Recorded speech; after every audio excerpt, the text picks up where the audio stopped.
আসসালামু আলাইকুম। বঙ্গজননী টেলিভিশনের পক্ষ থেকে সবাইকে স্বাগতম। আপনাদের সাথে আছি আমি মোহাম্মদ মুমিন খান। পুলিশ প্রশাসনের ঊর্ধ্বতন কর্তৃপক্ষের সুদৃষ্টি কামনা করেছেন নিরাপত্তাহীনতায় ভুগছেন প্রবীণ সাংবাদিক আহমজিদ খান। বোচাগঞ্জে চিহ্নিত পকেটমার রাসেল খান আবারও হুমকি দিয়েছে নিজ পিতাকে খুন করে ফাঁসির কাষ্ঠে ঝুলবে।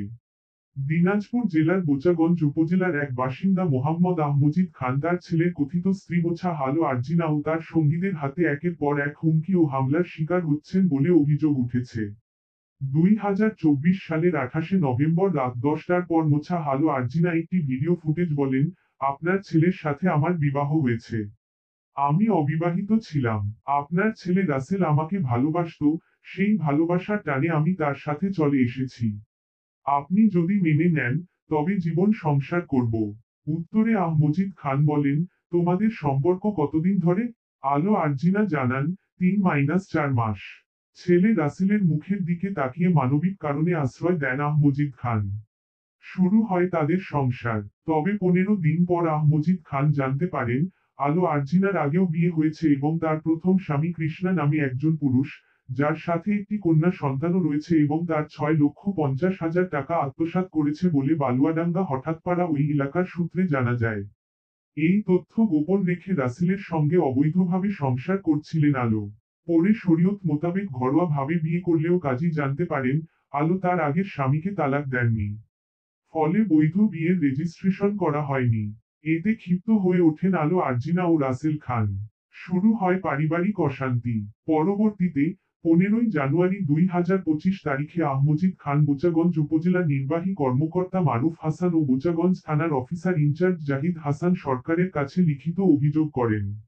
অভিযোগে বলা হয়, তাকে এলাকার কিছু বখাটে ছেলে বাড়ি থেকে তুলে নিয়ে ভাঙা মিলে নিয়ে গিয়ে মারধর করে। পরে বোচাগঞ্জ থানায় বিষয়টি ওসি ও দ্বিতীয় কর্মকর্তা ওয়াসিম আপোষ মীমাংসা করে দেন। কিছুদিন পর আলো আরজিনা আহমজিদ খানের বাড়ির অর্ধেক জমির ভাগ দাবি করেন। তিনি বিষয়টি প্রত্যাখ্যান করলে রাসেলকে উস্কে দিয়ে ষড়যন্ত্র শুরু হয়। রাসেল ও আলো মজিদের বাড়ি থেকে বের হয়ে দিনাজপুর শহরে এক ভাড়া বাসায় থাকতে শুরু করেন। 3রা মার্চ 2025 তারিখে আহমজিদ খান দিনাজপুর করতে গেলে রেল স্টেশনে আবারও কিছু বখাটে ছেলেরা তার উপর হামলা চালায়। তিনি দিনাজপুর কোতোয়ালি থানায় ওসি আহমতিনের কাছে লিখিত অভিযোগ করেন। পরে আলো আরজিনা সেতাবগঞ্জ স্টেশন পাড়ায় ভাড়া বাসায় অবস্থান করে রাসেলকে লুকিয়ে রাখেন এবং আহমজিদ খান বাদী হয়ে আদালতে মামলা করেন, যার নং 69P25 দায়ের করেন। মামলায় 2,50,000 টাকা এবং ভরণপোষণ দাবি করা হয় এবং রাসেল ও আলো আরজিনা সহযোগীদের বিরুদ্ধে সমন জারি হয়। পরবর্তীতে 3রা মে 2025 সন্ধ্যা 6:30টার দিকে সফিকুলের চায়ের দোকানে আহমজিদ খানকে দেশীয় অস্ত্র চাপটি দিয়ে টুকরো করে ফেলবে বলে প্রকাশ্যে হুমকি দেওয়া হয়। 13ই মে সকাল 11:30টার দিকে আবারও ভিডিও কলে 5 লাখ টাকা না দিলে প্রাণে মেরে ফেলার হুমকি দেওয়া হয়। 16ই মে দুপুর 12টায় অডিও কলেও তাকে প্রাণনাশের হুমকি দেওয়া হয়।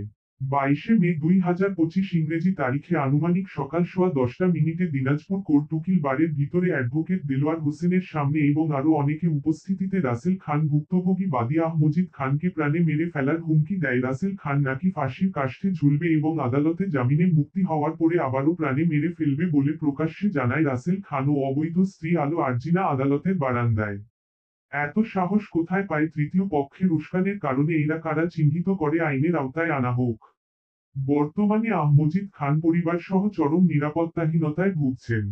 বিষয়টির সুষ্ঠু তদন্ত ও ব্যবস্থা নেওয়ার জন্য আইন শৃঙ্খলা বাহিনী এবং প্রশাসনের ঊর্ধ্বতন কর্মকর্তাদের দৃষ্টি আকর্ষণ করেছেন।